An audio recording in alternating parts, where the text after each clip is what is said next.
Mas, abang, jangan bising ya. Saya buka nih. Al. Ya, silakan Pak Moderator. Nah, saya rekam. Udah bisa dengarnya? Udah. Suruh buka kamera. Buka kamera sekarang. Baik Bapak Ibu sekalian, sebelum kita mulai acara kita pada sore hari ini, saya minta kepada Bapak dan Ibu untuk mengaktifkan kameranya dulu untuk dokumentasi kita, Pak.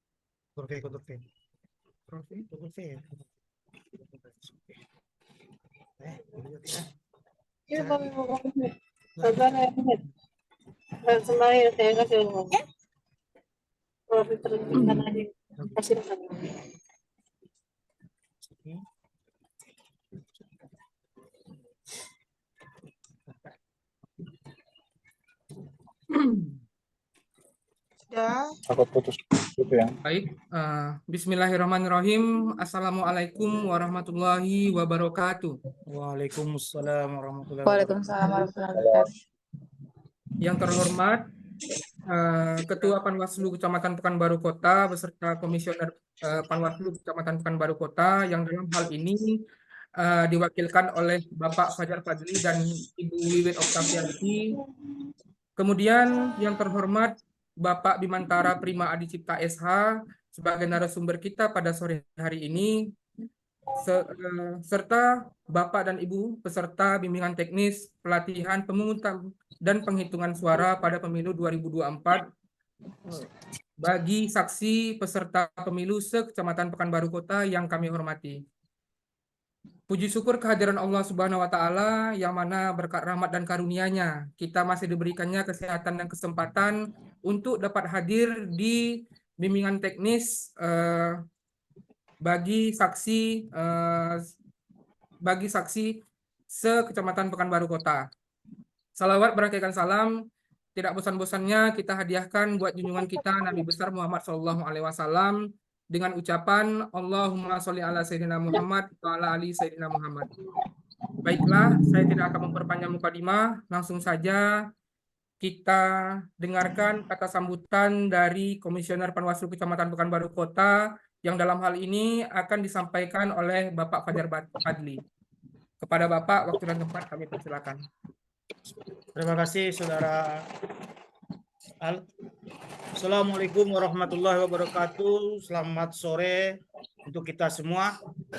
Syukur kita kepada Sang Pencipta karena dengan kebaikannya lah kita bisa sehat sampai hari ini dan bisa aktif dalam kegiatan pelatihan saksi peserta pemilu dalam hal ini di Kecamatan Pekanbaru Kota.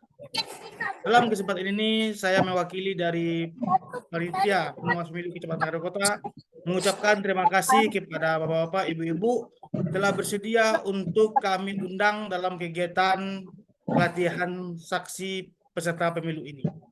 Perlu kami sampaikan di sini kami mengundang dari unsur partai politik, dari perseorangan dan paslon capres maupun cawapres yang nantinya akan ditugaskan dalam kegiatan pemilu di Kecamatan Pekanbaru Kota.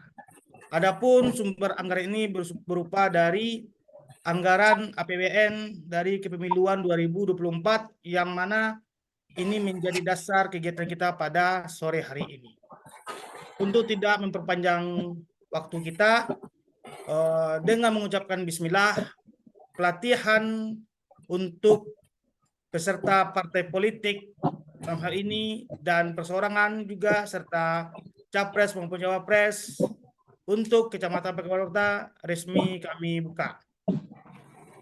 Selanjutnya kami persilakan kepada Saudara Al untuk menjadi moderator dalam kegiatan pelatihan saksi ini.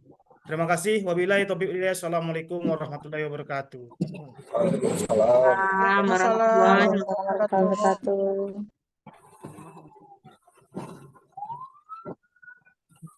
Terima kasih kepada Bapak Fajar Fadli yang telah menyampaikan kata sambutan. Selanjutnya marilah kita bersama-sama mendengarkan pemaparan materi yang pertama yang akan disampaikan oleh pemateri kita pada sore hari ini, yaitu Bapak Bimantara Adisipta SH. Kepada Bapak, waktu dan tempat kami persilakan. Terima kasih banyak Pak Moderator.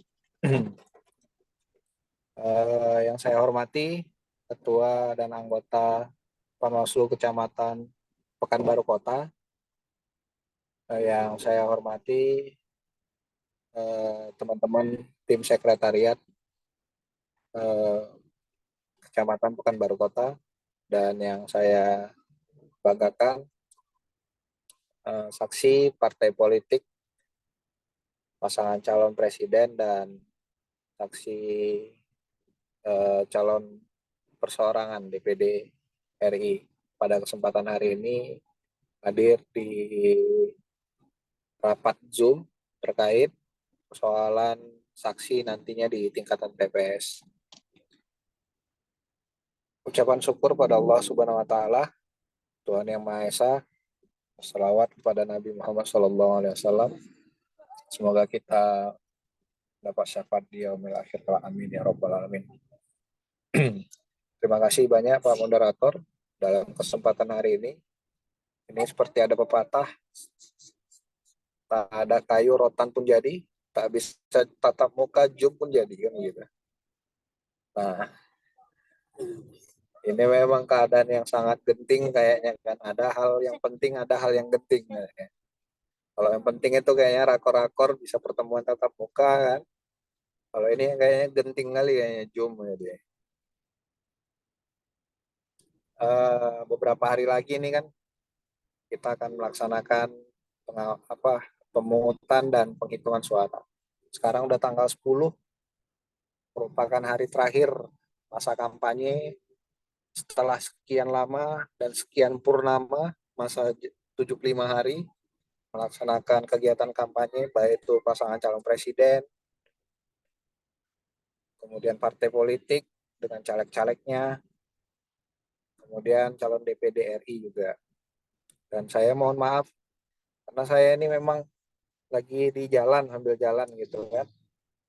Tapi tidak melepaskan hikmat. Mudah-mudahan sinyal kuat. Maklumlah namanya di jalan tidak stabil kan. Tapi yang mudah-mudahan nanti bisa nyampe lah apa yang jadi kita diskusikan. Bagi teman-teman, Bapak Ibu saksi yang pernah ketemu dan berdiskusi dengan kita kemarin waktu pas di Grand Elite, itu kan acara yang ditajak oleh Bawaslu Kota Pekanbaru. Jadi ini teman-teman Panwaslu Kecamatan juga akan mengadakan begitu juga kegiatan seperti bimbingan teknis lah ataupun pengarahan pada saksi-saksi partai politik, saksi calon presiden, dan saksi DPD RI. Nah, bagi yang pernah kita berinteraksi mungkin tidak jauh beda apa yang akan saya sampaikan. Bagi yang pernah dengar mungkin sebagai penguatan saja, tapi yang belum pernah kita berdiskusi itu mudah-mudahan menjadi pemahaman baru lah nantinya, bekal bagi teman-teman yang menjadi TPS. Kemarin itu kegiatan Bawaslu Kota Pekanbaru itu memang diinginkan untuk saksi-saksi yang berada di Kota Pekanbaru, sehingga bisa mentransformasikan saksi-saksi yang ada nanti di tingkat TPS di kecamatan masing-masing. Nah, hari ini mungkin lebih spesifik kan. Di Pekanbaru Kota itu kan beberapa saksi, beberapa TPS itu ada, kalau misalnya seingat saya itu sekitar 70-an ya, 70-an TPS ya di Pekanbaru Kota ya. 71, 71, Pak. Pak. 71 kan? 71. Iya, 71 gitu, 70-an. Jadi kan ada 71 TPS nih di Pekanbaru Kota. Nah, pada kesempatan ini kan Panwaslu Kecamatan ngadain kegiatan nih kan, maunya bagi saksi-saksi yang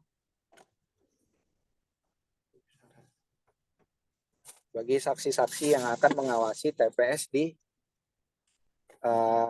Kecamatan Pekanbaru Kota gitu. Kalau di 71 orang, itu 2 orang mungkin ada sekitar 142 lah kan, yang maunya hadir pada hari ini dari partai politik gitu. Kemudian dari DPD-nya ada 29 gitu ya. Kemudian dari calon presiden dan wakil presidennya begitu juga. Jadi pada kesempatan hari ini, perkenankan saya, izinkan saya Bapak Ibu semuanya, mudah-mudahan waktu cukup, sinyal pun nggak terganggu. Jadi ini tanggal 14, tinggal beberapa hari lagi. Jadi yang pertama kali Bapak Ibu itu harus pahami bahwasannya sebelum hari pencoblosan itu, bagi partai politik, calon presiden juga, saksi tim-timnya, dan DPD juga, karena hari ini adalah hari terakhir kampanye, besok adalah masa tenang. Jadi saran saya kepada semua, sampai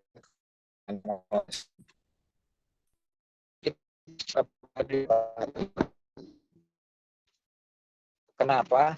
Karena sayang rasanya Panwas Kecamatan, pengawas kelurahan desa, pengawas penertib praga kampanye, saya di mana? Yang pertama itu banner itu kan cukup besar gitu. Kalau misalnya mereka menertibkan, takut koyak-koyak kan, jadi nggak bisa digunakan lagi. Terakhir dibuang di samping kantor. Yang paling penting itu brotinya. Jadi brotinya itu ambil aja brotinya nanti terbang. Ya, sayang rasanya itu. Karena kan pemasangan alat peraga kampanye ini kan menggunakan anggaran juga. Jadi kan lebih bagus karena udah hari tenang itu nggak ada lagi pemasangan alat peraga kampanye. Malah penertiban alat peraga kampanye nanti menjelang pemilihan. Karena 1 hari menjelang pemilihan, tanggal 13 itu alat peraga kampanye semua sudah dibersihkan. Sudah tidak ada lagi gitu. Jadi bagi Bapak Ibu itu coba disarankan untuk menertibkan secara pribadi aja dulu untuk menertibkan alat peraga kampanyenya. Itu yang pertama sebelum kita memasuki hari pemungutan suara. Yang kedua, Bapak Ibu, coba dipastikan terlebih dahulu untuk mendapat mandat nantinya kepada anggota pimpinan yang memberikan mandatnya. Itu dipastikan dulu diri Bapak Ibu. Memang Bapak Ibu yang mendapatkan mandat gitu. Karena apa? Karena besok itu 3 hari menjelang pemilihan, itu KPPS Bapak Ibu itu akan mendistribusikan C pemberitahuan ke masing-masing pemilih yang berada di tingkatan TPS-nya masing-masing. Jadi, sebagai saksi nantinya di TPS, idealnya, itu akan mempertanyakan kepada KPPS bagaimana pola teknis pendistribusian C pemberitahuan itu. Gitu. Setelah didistribusikan bagaimana pendistribusiannya, bagaimana metodenya, dan itu teman-teman saksi itu berhak mengetahui berapa yang telah didistribusikan dan berapa nantinya di tanggal 13 Februari itu berapa yang belum didistribusikan C pemberitahuan itu ke pemilih gitu. Jadi kan kalau udah dapat mandat kan udah pede nih. Kita bisa mempertanyakan itu ke KPPS. Karena nanti akhirnya informasi bapak siapa katanya, ibu siapa. Tapi kalau bapak sampaikan bahwasannya kita ini adalah saksi yang akan menjadi saksi di TPS bersangkutan, wajar dong kita akan pertanyakan itu. Jadi bisa ditunjukin mandatnya kepada mereka gitu. Tapi jangan diberikan mandat itu. Kenapa? Karena di mandat itu bisa diberikan nanti pas di TPS gitu. Di TPS nanti diberikannya, bukan hari saat kita mempertanyakan itu, C pemberitahuan itu berapa. Jadi Bapak Ibu itu bisa mengontrol C pemberitahuan itu. Berapa yang udah didistribusikan, berapa yang belum. Dan nanti yang belum didistribusikan itu bakal dilaporin ke PPS. Karena kenapa kita perlunya C pemberitahuan itu agar nanti pas di tanggal 14 pemilih itu datang membawa C pemberitahuan dan membawa KTP elektronik gitu.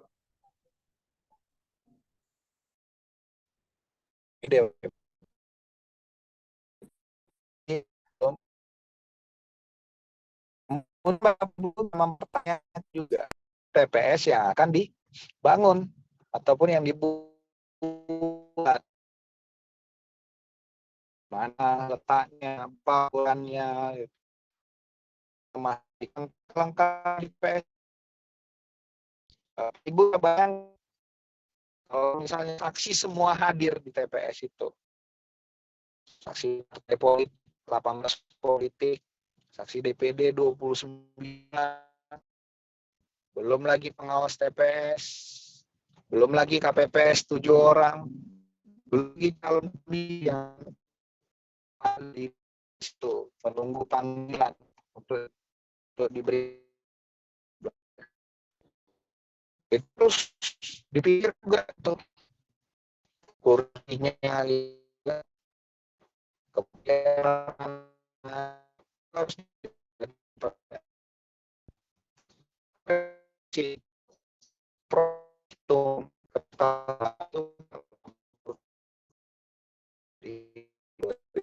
Suaranya nge-lag. Suaranya nge-lag, Pak.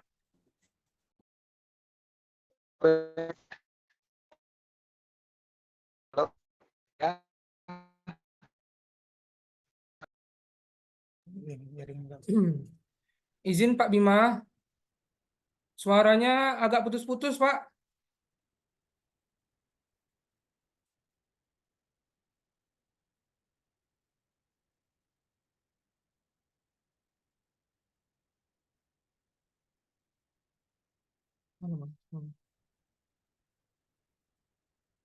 Tidak. Lagi di jalan ya.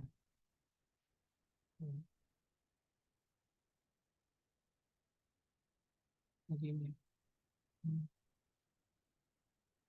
Keluar. Ya, baik Bapak dan Ibu peserta BIMTEK, mohon maaf kita pending sejenak dikarenakan mungkin Bapak Bimanya ada permasalahan jaringan ya. Kita tunggu saja dulu beberapa saat, mudah-mudahan Pak Bimanya bisa segera bergabung kembali.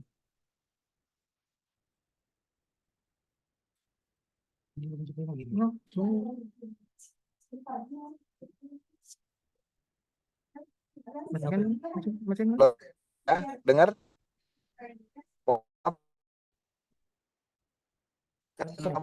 Halo, Pak Bima. Yang udah dengar saya? Masih sedikit putus-putus, Pak. Ya. Halo, Pak Bima. Kondisi gimana ya? Ya. Bang, dengar suara, dengar suaranya? Ya Bang.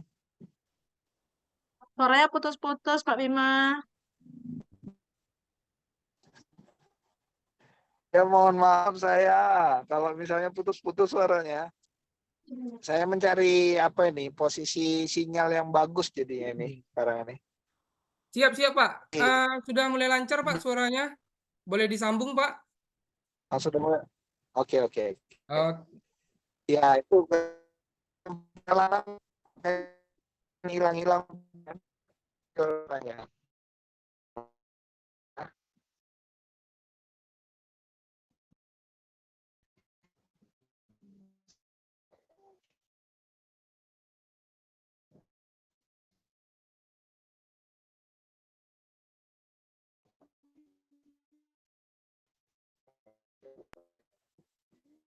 Baik, Pak. Silakan disambung, Pak. Jadi jadi itu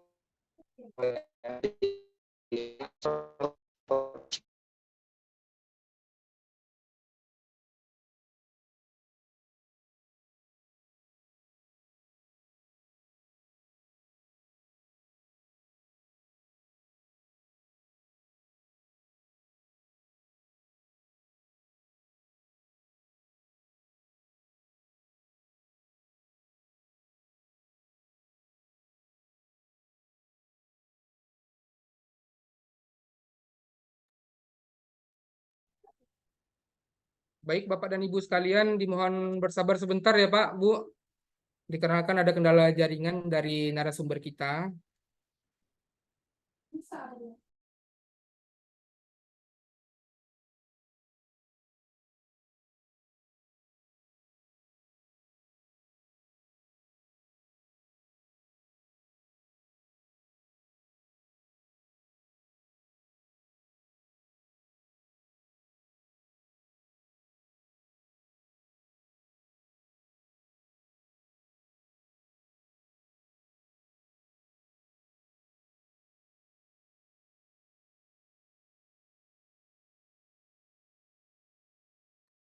Pak, ambil alih dulu. Oke kawan-kawan, bentar ya kami ambil alih ya.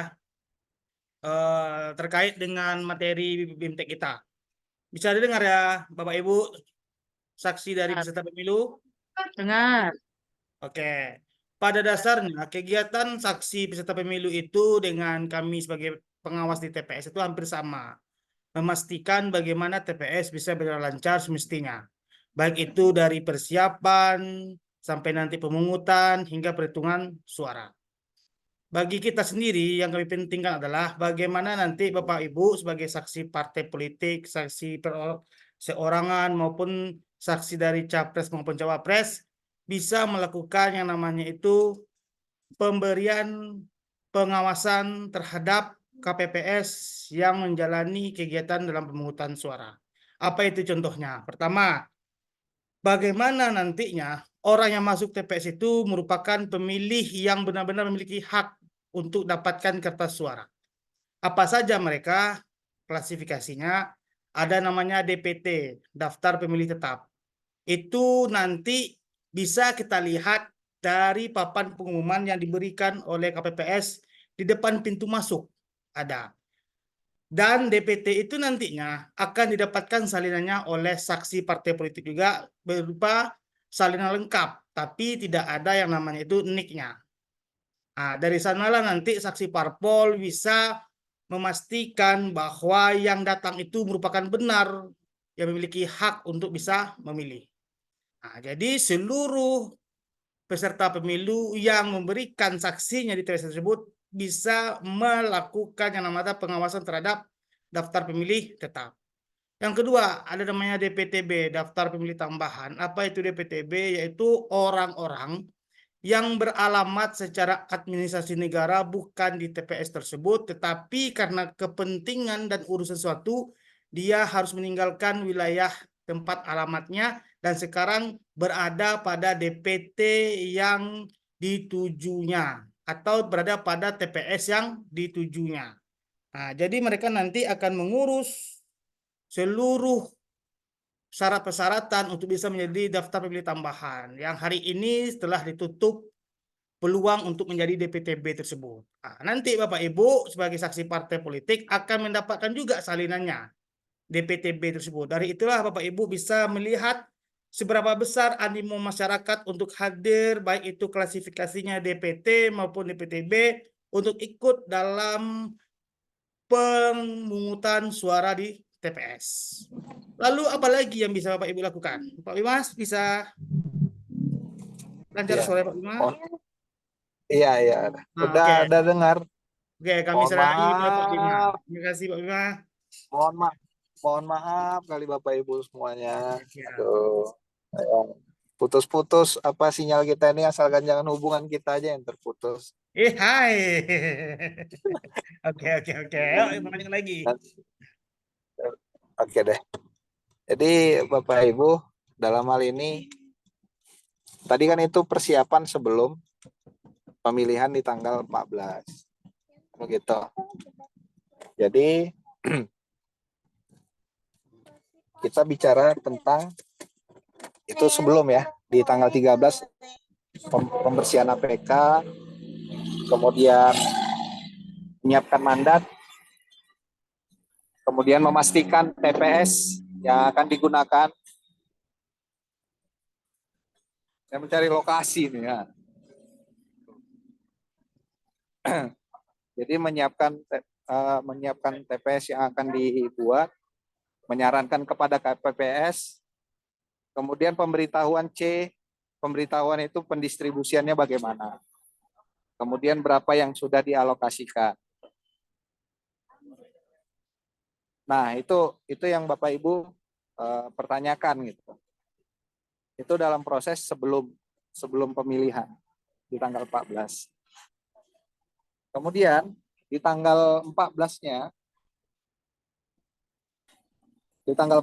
Bapak Ibu itu udah masuk dalam proses pencoblosan tanggal 14.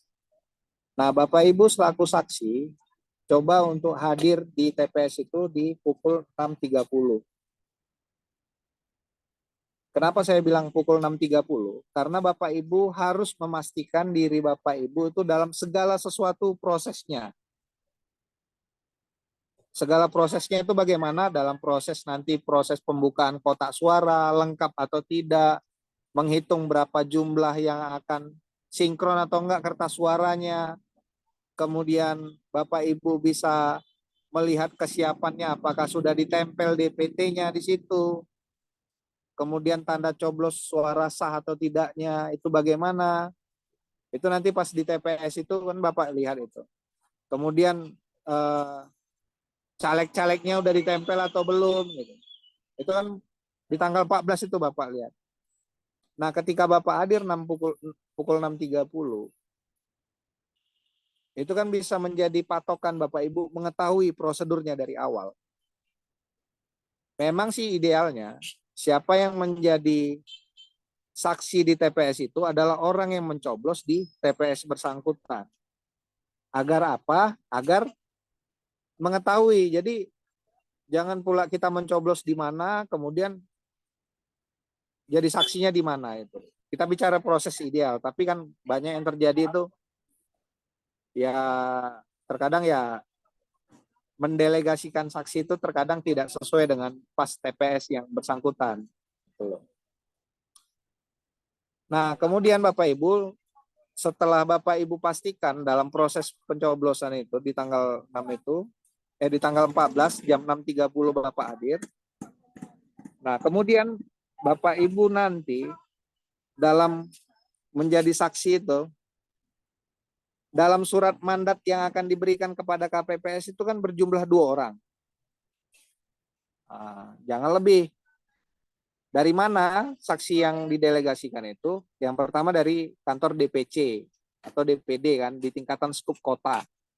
Siapa yang memberikan SK-nya, mandatnya itu. Kemudian kalau misalnya nggak dari DPC, bisa dari wilayah DPD. Nah, kalau misalnya ada juga, kalau misalnya nggak bisa DPD, itu dari pusat gitu. Tapi yang menjadi tolak ukurnya itu dari DPC terlebih dahulu. Nah, pengurus partai di tingkat kecamatan tidak bisa memberikan mandat untuk menjadi saksi di TPS. Itu dia Bapak Ibu ya. Nanti di tanggal 14 begitu. Nah, kemudian itu kesiapan menjelang proses pemungutan suara. Nah, Bapak Ibu nanti juga udah bisa menyampaikan ke teman-teman KPPS yang bersangkutan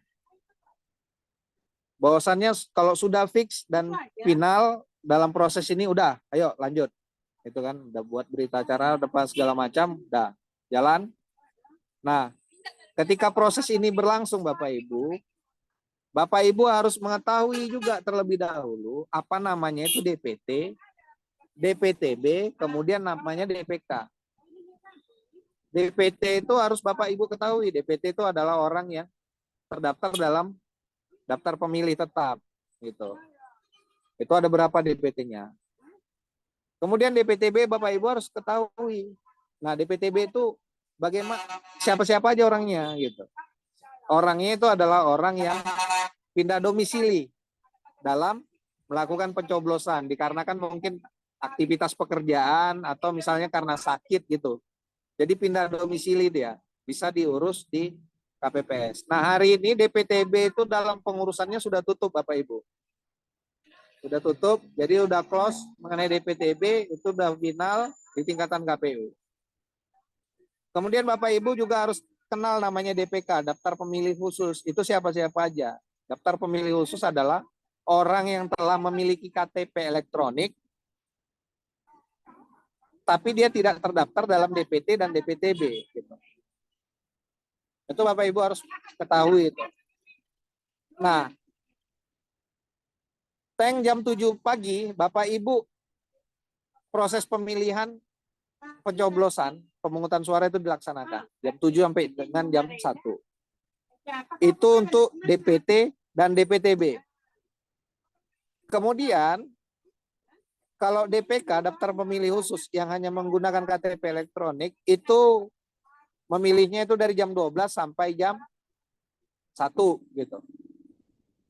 Nah, itu skupnya di situ. Itu pemilih DPT, DPTB jam 7 sampai jam 1. DPK dari jam 12 sampai jam 1. Memang sih yang dihimbau DPTB itu untuk hadir ke TPS itu jam 11 gitu. Nah, kertas suara yang diberikan KPPS kepada DPT itu 5 kertas suara. Kalau DPTB dia tergantung. Kalau misalnya KTP domisilinya itu di Jawa Tengah, berarti kan 1 kertas suara saja karena beda provinsi, beda dapil juga. Tapi pemilihan presiden ini kan skupnya nasional, Sabang sampai Merauke. Nah, itu kalau misalnya dapat kertas 1 suara.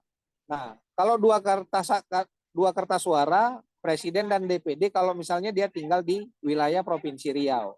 Misalnya di daerah Indragiri Hulu, misalnya daerah Kampar gitu kan. Bangkinang, Kampar sama Bangkinang sama. Bangkinang, Kampar, kemudian Kuansing. Skupnya wilayahnya Kabupaten Provinsi Riau, dia dapat 2 kertas suara. Nah, kalau dia dapat 3 kertas suara itu bagaimana? Kalau misalnya dia beda wilayah dapilnya. Di Riau ini dapil untuk DPR RI itu ada 2 kan. Dapil 1 itu melingkupi 7 kabupaten kota. Nah, kalau misalnya orang Rohil nyoblos di Pekanbaru itu dapat 3 kertas suara. Rohul nyoblos Pekanbaru 3 kertas suara. Bengkalis, Siak, Kepulauan Meranti, kemudian Dumai, itu masuk ke wilayah dapil Riau 1. Asalkan DPTB ini terdaftar Bapak Ibu ya, sesuai dengan yang dia daftarkannya itu. Yang telah didaftarkannya di di PPS kemarin. Atau di tingkat kecamatan PPK. Atau di tingkatan KPU, dia sudah mau melaporkan bahwasannya dirinya mau terdaftar dalam DPTB. Nah, satu lagi itu mengenai DPK Bapak Ibu. DPK ini kebanyakan nanti yang bakal mencoblos dari jam 12 sampai jam 1. Nah, saat ini yang boleh mencoblos itu adalah KTP elektronik dan membawa suket gitu loh. kartu keluarga saat ini tidak berlaku. Entah regulasinya kalau misalnya tiba-tiba berubah. Tapi kalau saat ini regulasi kita itu masih 3 regulasi dalam hal pemungutan dan penghitungan suara.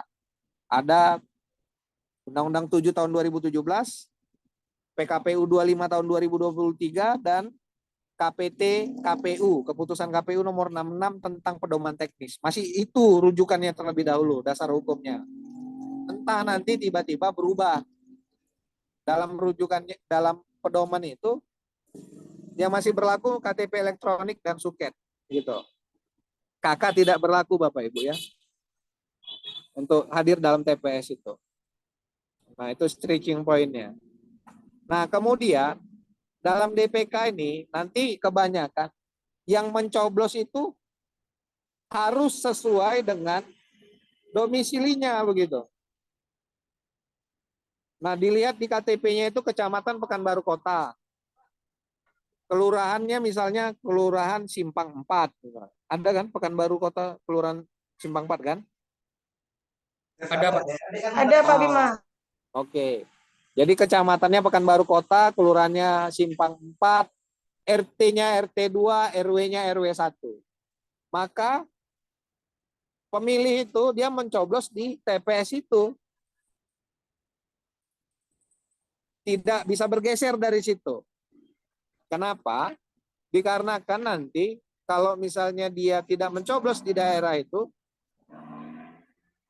potensinya nanti kertas suara itu bakal banyak gitu. Gelembung dia. Gelembungnya itu di mana? Tidak sesuai dengan tempatnya gitu. Karena yang menjadi prioritas untuk KPPS, untuk DPK yang memilih di TPS itu adalah sesuai dengan domisili yang bersangkutan. Jadi misalnya di RW 1, RT 2, TPS-nya ada berapa? Nah, KTP-nya itu kan pasti dong ada di KTP itu RT 2, RW 1 misalnya gitu.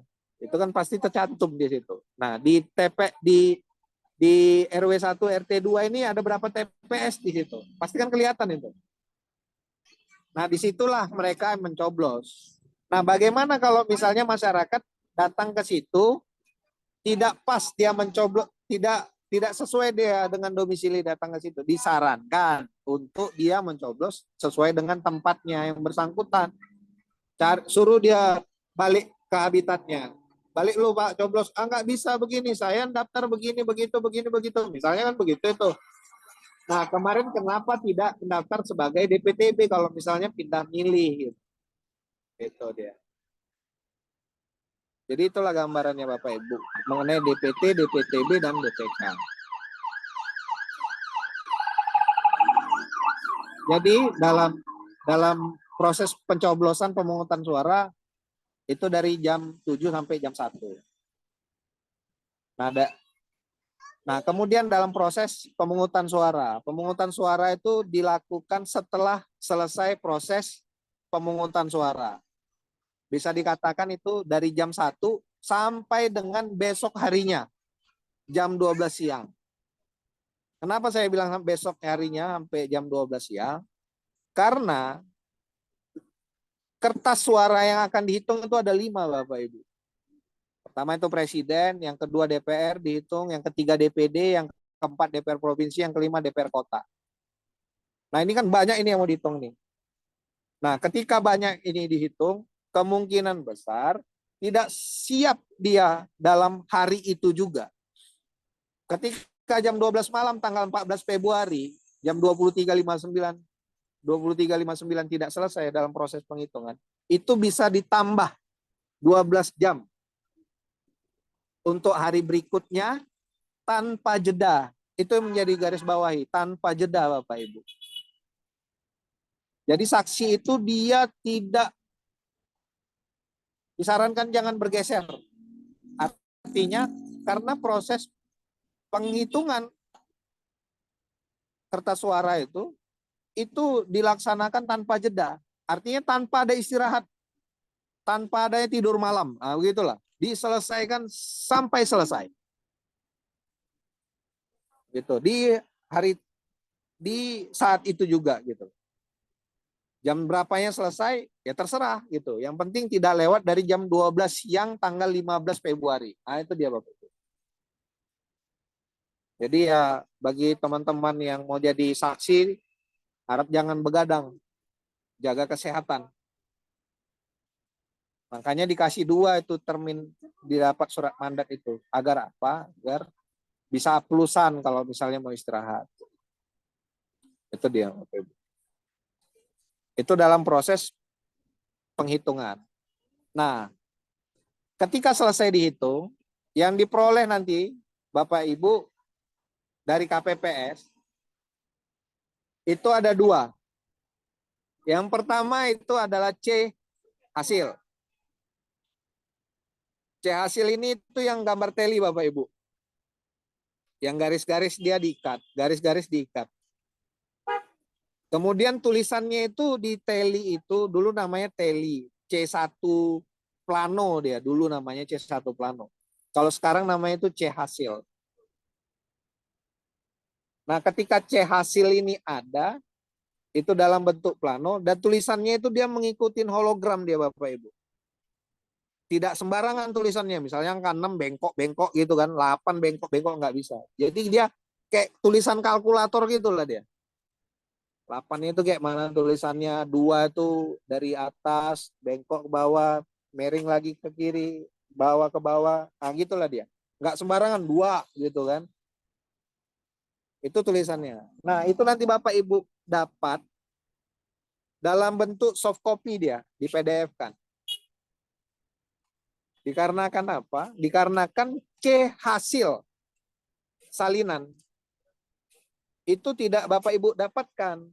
Kenapa C hasil salinan tidak dapat? Dikarenakan kemungkinan besar yang hadir ke TPS itu cuma 1 Bapak Ibu. 1 kertas dan itu bisa diperbanyak. Ketika diperbanyak, itu dia nggak bisa dibawa keluar. Jadi TPS itu harus menyiapkan fotokopi, mesin fotokopi. Baik itu dalam bentuk printer atau mesin fotokopi. Tapi saya berpikir, nggak mungkin nih mesin fotokopi untuk memperbanyak di TPS itu disiapkan oleh KPPS. Sedangkan jam dinding saja pun agak sulit itu di TPS. Menentukan jam 1 habis itu nanti jam 1 jam tangan atau jam dinding yang ditempel di TPS. Kan di TPS itu nggak ada jam dinding.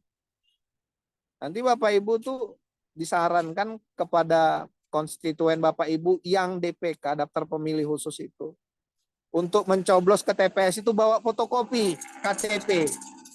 Karena nanti kemungkinan KPPS itu bakal menyarankan sama pemilih yang membawa KTP elektronik itu, karena kan mereka akan salin tuh lagi kan, disalin di absen.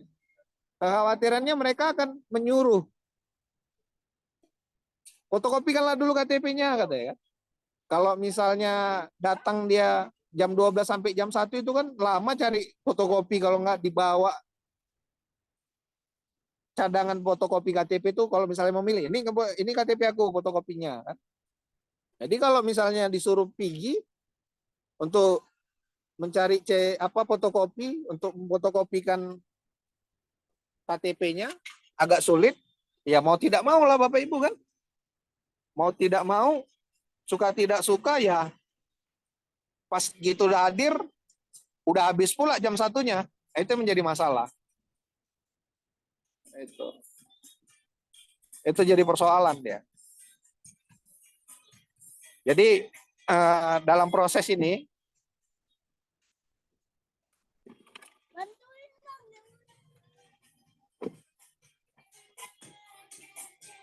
ya Bapak.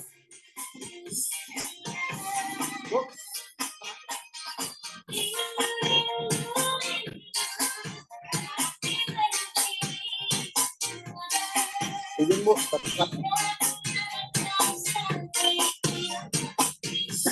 Sorry ya Pak.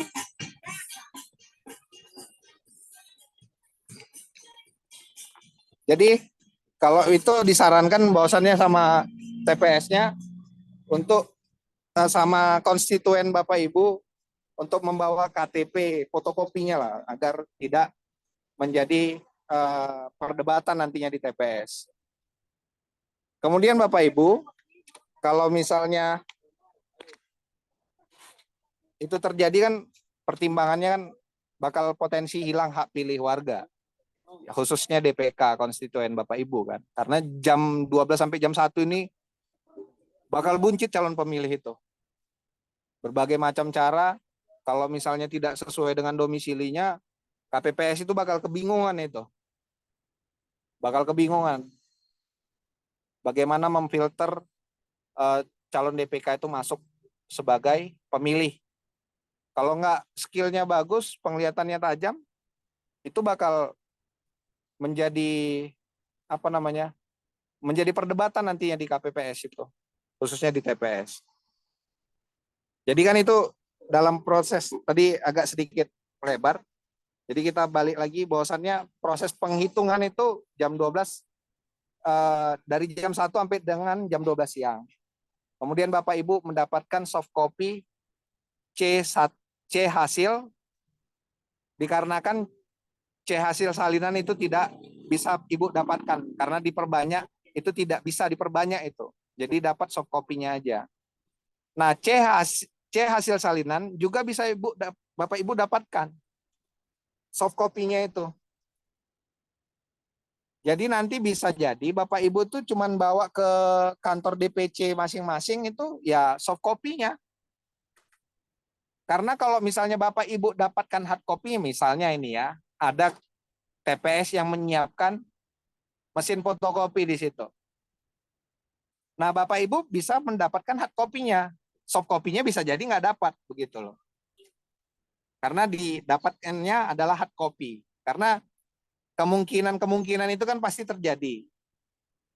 Jadi kalau misalnya tidak bisa hard copy, diutamakan terlebih dahulu itu adalah hard copy-nya Bapak Ibu. Kalau nggak dapat hard copy berarti soft copy. Tapi C hasil dia, bukan C hasil salinan ya, tapi C hasil yang gambar teli-teli, lidi-lidi itu Bapak Ibu nggak mungkin dapatkan hard copy-nya. Itu nggak mungkin dapat hard copy-nya. Itu bisa dapat adalah soft copy-nya. Karena Bapak Ibu diberikan kewenangan dan kebebasan untuk mendokumentasikan itu. Dan mereka KPPS juga menyiapkan itu. Jadi nanti disarankan sama KPPS. Setelah udah install belum? Dari foto menjadi dokumen gitu kan, PDF. Jadi itu mereka itu setelah difoto, foto, file yang aslinya itu di PDF kan. Jadi kan ada aplikasi memang di handphone itu kan bisa menggabungkan antara foto-foto menjadi PDF kan begitu. Iya. Jadi kalau misalnya nanti calon presiden dan saksi calon presidennya itu mendapat ya satu dokumen untuk presiden saja. Yang DPD begitu juga, satu dokumen juga untuk DPD saja. Yang partai politik, saksi partai politik dia dapat 3 kan? Karena ada calon DPR RI, DPRD provinsi dan DPRD kota gitu. Yang untuk jadi saksi calon partai politik. Nah, itu dalam proses C hasil dan C hasil salinan. Dikarenakan hard copy yang bersangkutan itu agak sulit hard copy-nya. Pasti kemungkinan besar itu dapat soft copy-nya, Bapak Ibu. Jadi itu yang harus diperhatikan. Nah, saksi itu wajib Bapak Ibu yang hadir di situ tuh menandatangani semua berkas dan dokumen yang ada. Dan kemudian saksi juga kalau misalnya terjadi keberatan itu menandatangani kejadian ada namanya model C, kejadian khusus ataupun keberatan saksi. Itu ditandatangani. Nah, proses penandatanganannya saya sarankan ke Bapak Ibu saksi itu karena kita ini ada 2 termin. Termin pertama adalah pemungutan dari jam 7 sampai jam 1. Termin kedua adalah proses penghitungan suara dari jam 1 sampai dengan jam 12 siang besoknya. Jadi Bapak Ibu supaya tidak lupa misalnya kan, kalau misalnya dalam proses pemungutan suara dari jam 7 sampai jam 1, kalau misalnya ada keberatan, ya udah dicatat aja Bapak Ibu dari jam 1 itu. Jangan pula nantilah pas selesai proses penghitungan. Jadinya lupa kita kan apa yang terjadi pas pada proses pemungutan. Nah, jadi proses pemungutan apa yang terjadi, tulis form keberatannya.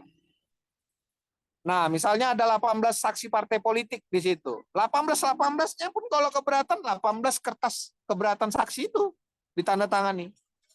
Siapa yang melakukan keberatan dan siapa yang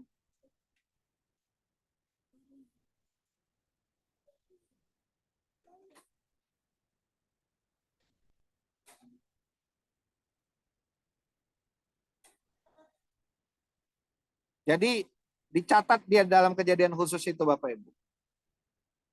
Semua saksi. Karena yang melakukan keberatan itu ya di formnya itu satu orang.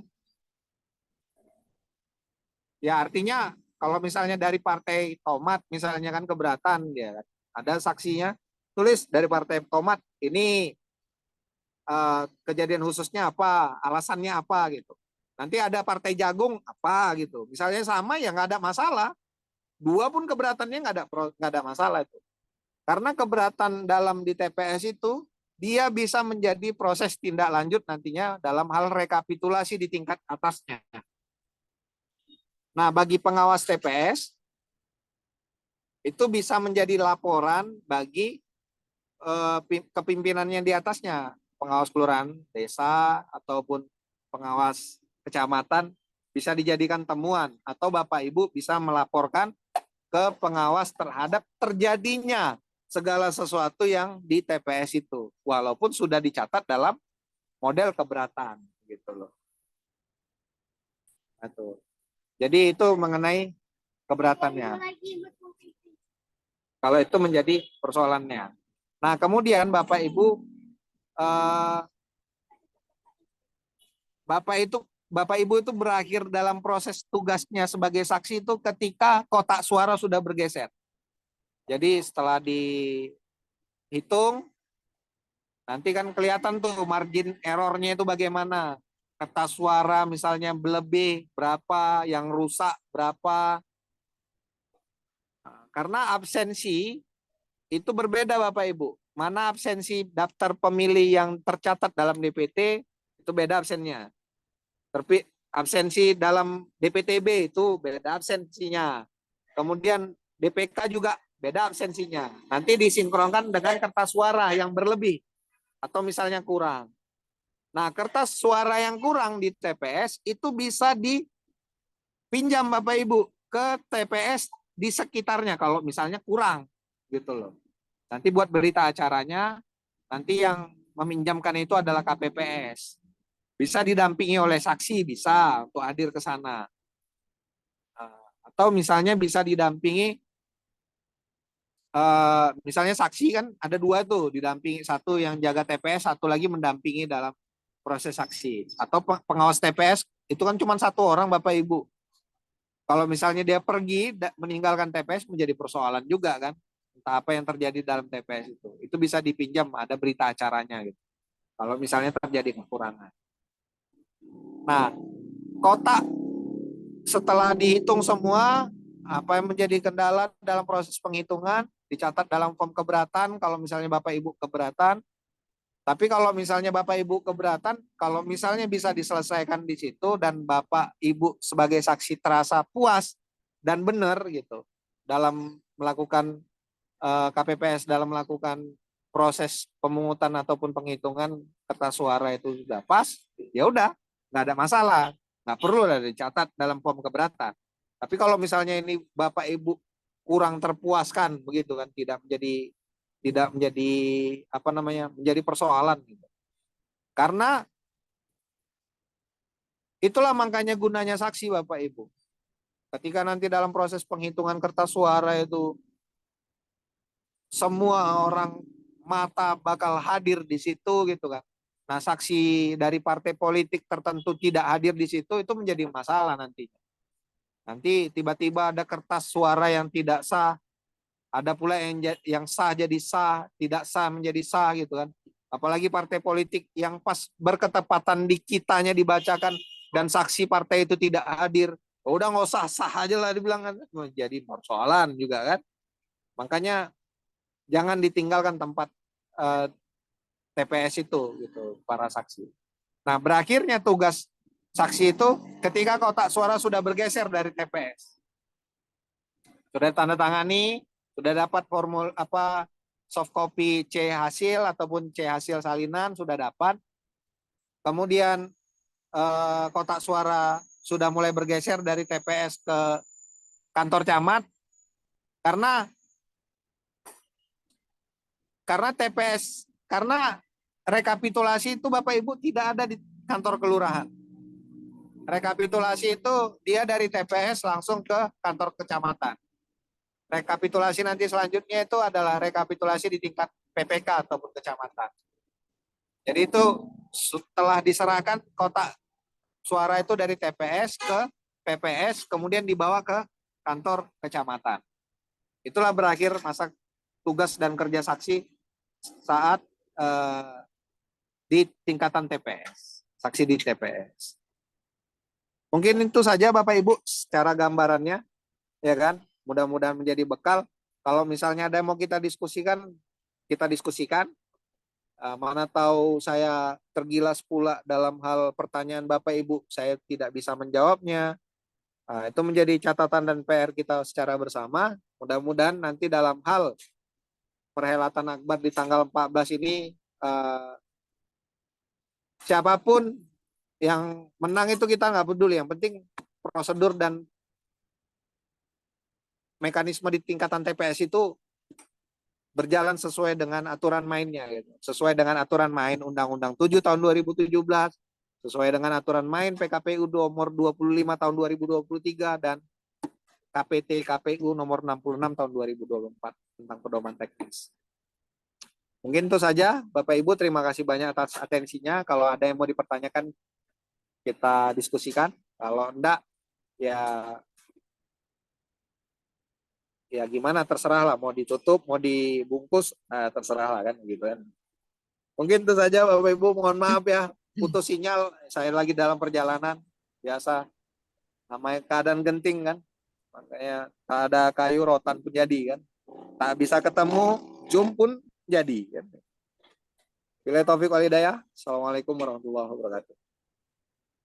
Baik, terima kasih kepada Bapak Bimantara Adi Cipta yang sudah memaparkan materi pada sore hari ini. Dan bagi Bapak Ibu peserta BIMTEK yang ingin bertanya, untuk sesi pertama ini kita buka dulu 3 pertanyaan. Dipersilakan dari sekarang.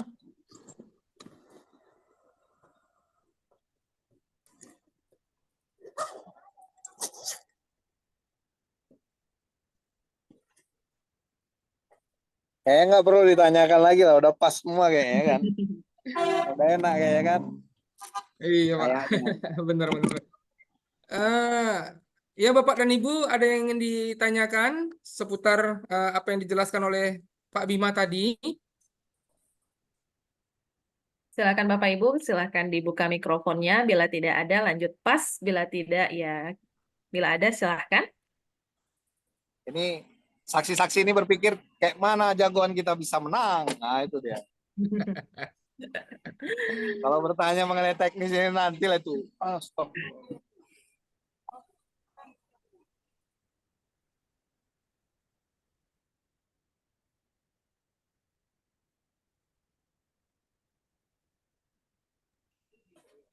Apakah ada Bapak Ibu sekalian? Dari sini saya ambil alih ya, Bapak Fajarnya lagi turun ke lapangan, Bapak Ibu, Pak Bima. Iya nggak apa-apa Ibu. Yang penting kan nyampe apanya nih? Iya. Apalah, clue Materi. untuk dalam bekal lah. Dan kayaknya Panwaslu Kecamatan kemarin kan udah di BIMTEK juga, ini saksi-saksi nih kan. Nah, gitu. Udah lepas lah kita nah. Gitu kan. Nah, itu Bapak Ibu lah. Kalau nggak ada, cukup tutup, nggak apa-apa. Kita tutup saja Bapak Ibu. Apakah ada? Terima kasih. Baik, saya ambil alih dari sini. Terima kasih atas kehadiran Bapak Ibu para saksi partai politik, capres, cawapres, dan juga perseorangan atau DPD. Terima kasih juga atas kesediaan waktu dari Bapak Bimantara, atas segala ilmu yang sudah Bapak berikan pada kami untuk materi hari ini. Saya tutup seksi bimbingan teknis kita untuk pelatihan saksi pada hari ini. Wabillahi taufiq wal hidayah. Assalamualaikum warahmatullahi wabarakatuh. Waalaikumsalam. Waalaikumsalam warahmatullahi wabarakatuh. Izin Silakan, Len. live ya. Ya, Izin pamit. ya, terima kasih Pak Bima.